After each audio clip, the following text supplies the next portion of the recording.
Justice for Indra, ये गूंज है राजस्थान यूनिवर्सिटी के छात्रों की, जिन्होंने जालौर में हुई घटना के विरोध में राजस्थान यूनिवर्सिटी में आमरण अनशन किया।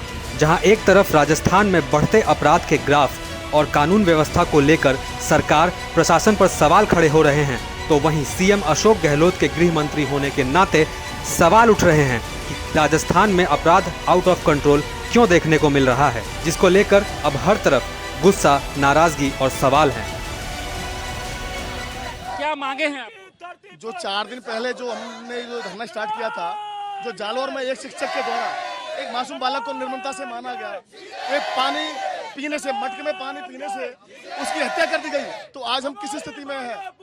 आज हम सही स्थिति में तो हम है नहीं। आज देश की हम 75वीं आजादी बना रहे हैं और एक और आज हम बच्चे को एक पानी पीने के आधार पे उसको मारा जा रहा है। तो हमारी जो मांगे थी, हमने 4 दिन से लगातार पूरे राजस्थान विश्वविद्यालय के तमाम छात्र यहाँ पे आंदोलनरत थे, धरना चल रहा था और अब सरकार ने हमारी वो मांगे मान ली है। उसके बाद सरकार के प्रतिनिधि जो मंत्री हमारे बीच में आएंगे, यहाँ घोषणा करेंगे, उससे पहले हम यहाँ उठने वाले नहीं है। जब तक हम मानेंगे नहीं कि उन्होंने हमारी मांगे मानी है। तो उन्होंने बोला है, हम पहले भी 2 बार हमारे प्रतिनिधिमंडल सरकार के लोगों से मिला, उसके बाद हमने ये तय किया है कि फिर उसके बाद हम धरने की घोषणा करेंगे समाप्ति की। सरकार इसकी राजनीति भी कर रही है, इसे आप कैसे देख रहे हैं? क्योंकि चुनाव भी आने वाला है 2 साल बाद। निश्चित तौर पर राजनीति कर रही है। आप देखिए, इतना दिन लगा उनको, एक बच्चे को निर्ममता से मारा गया और आज 4 दिन हो गए। नहीं तो सरकार को तुरंत फैसला लेना चाहिए था, तुरंत फैसला लेता।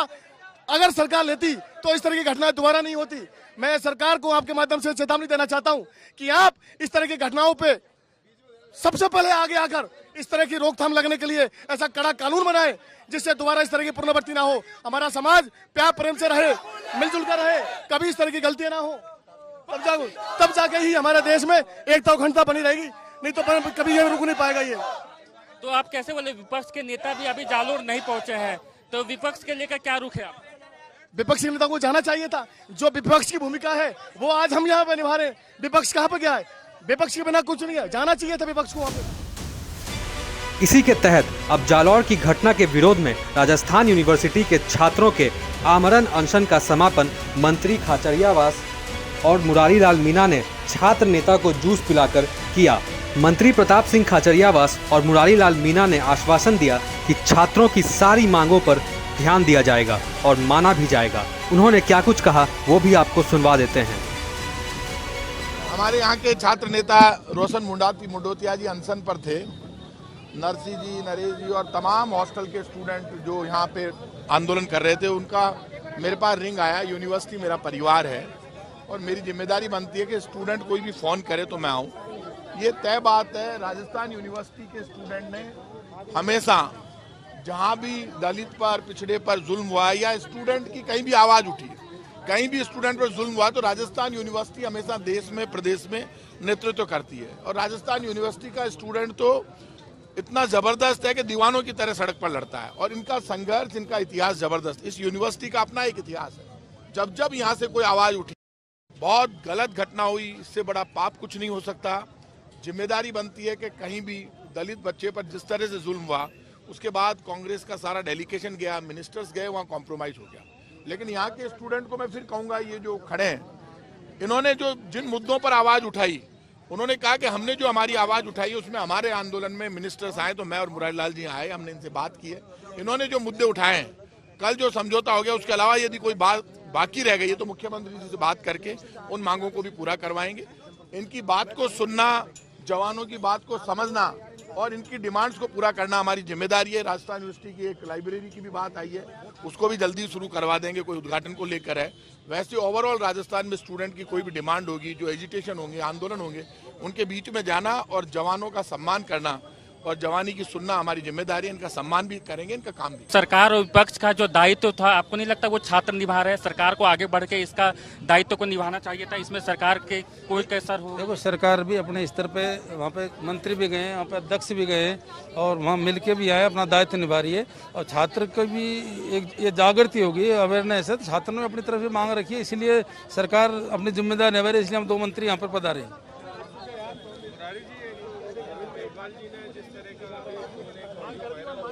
मेरे भाई कैसे करवाएगा?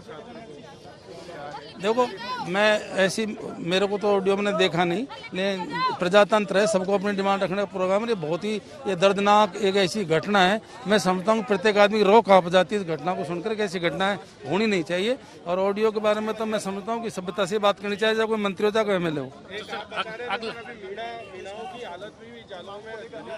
बिल्कुल, देखो अभी सब 75 साल देश को आज़ादी हो गई, अब भी आदिवासी और दलितों के साथ में जैसे अत्याचार होते हैं तो इससे बुरी बात कोई हो नहीं सकती। अभी पश्चिमी राजस्थान में जो ट्राइब के लोग हैं उनको भी ऐसी दृष्टि से देखा जाता है कि ये अछूत है। मतलब इसमें तेजी से मैं समझता हूँ कुछ सुधार होना चाहिए।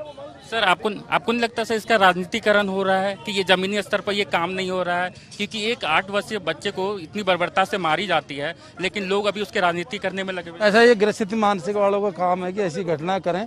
मैं तो यहाँ तक कहूँगा कि ये आंदोलन जो बच्चे कर रहे हैं ये समाज में जागृति है, और ये ऐसे जो घटनाएं हैं वो जागृतियों से भी रुकती हैं, और ये जागृति का हिस्सा है और आंदोलन करने चाहिए, और जागृति आएगी तभी ये रुकेंगे ऐसी घटनाएं। उधर मंत्री के आने से छात्र नेताओं में खुशी और जोश का माहौल था। सरकार और मंत्री के आश्वासन के बाद उन्हें एक भरोसा हुआ कि उनकी मांगों को धरातल पर लाया जाएगा। साथ ही छात्रों का क्या कहना है वो भी आपको सुनवा देते हैं। लोकेन्द्र सिंह, आप मुझे हम बताइए कि आपने अपना हाथ क्यों काटा? देखिए, राजस्थान विश्वविद्यालय के अंदर मैं पिछले कई वर्षों से छात्र शक्ति के लिए संघर्षरत हूँ। मुद्दों की जब बात आई है, मैंने अग्रणी होकर छात्र शक्ति के हितों की लड़ाई लड़ी है। चाहे कोरोना काल के अंदर खाने के फूड पैकेट बांटने हो या छात्र शक्ति की फीस माफी की बात हो, मैंने लगातार छात्र शक्ति की लड़ाई लड़ी है।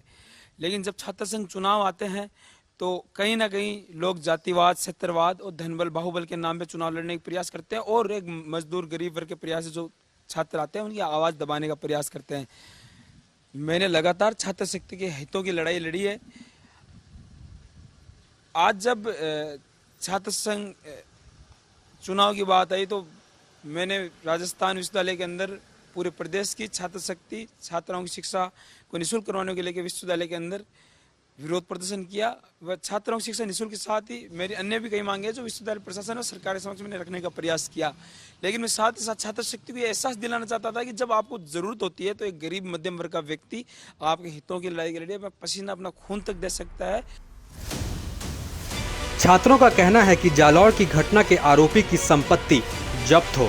उन्होंने कहा कि जिस तरह रीट के पेपर लीक करने वाले आरोपी की संपत्ति जब्त कर ली जाएगी, उसी प्रकार दलित छात्र के साथ की गई बर्बरता के लिए आरोपी की संपत्ति को जब्त कर लिया जाए। छात्रों की मांग को लेकर मंत्री प्रताप सिंह खाचरियावास ने आश्वासन दिया कि हम युवा छात्रों के साथ खड़े हैं। आपको बता दें कि राजस्थान छात्र संघ चुनाव में ABVP को नुकसान की आशंका है। 26 अगस्त को राजस्थान में छात्र संघ का चुनाव है। ऐसे में अब परीक्षा की घड़ी है कि दलित छात्र किस संगठन के उम्मीदवार का समर्थन करते हैं। BJP और ABVP में से किसे फायदा किसे नुकसान, इसको देखना होगा, क्योंकि BJP ने इस घटना को जातिवाद के कारण हुई घटना से नकारा है। BJP के कोई भी नेता अभी तक जालौर नहीं गए हैं। उधर कांग्रेस इस घटना को जातिवाद का कारण बता रही है और उनके राजस्थान सरकार के मंत्री और सांसद जालौर का दौरा कर रहे हैं। साथ ही राजस्थान सरकार से इंद्र के परिवार को 50 लाख और नौकरी की मांग की गई है, जिसे राजस्थान सरकार ने देने की बात कही है। ब्यूरो रिपोर्ट, राजस्थान तक।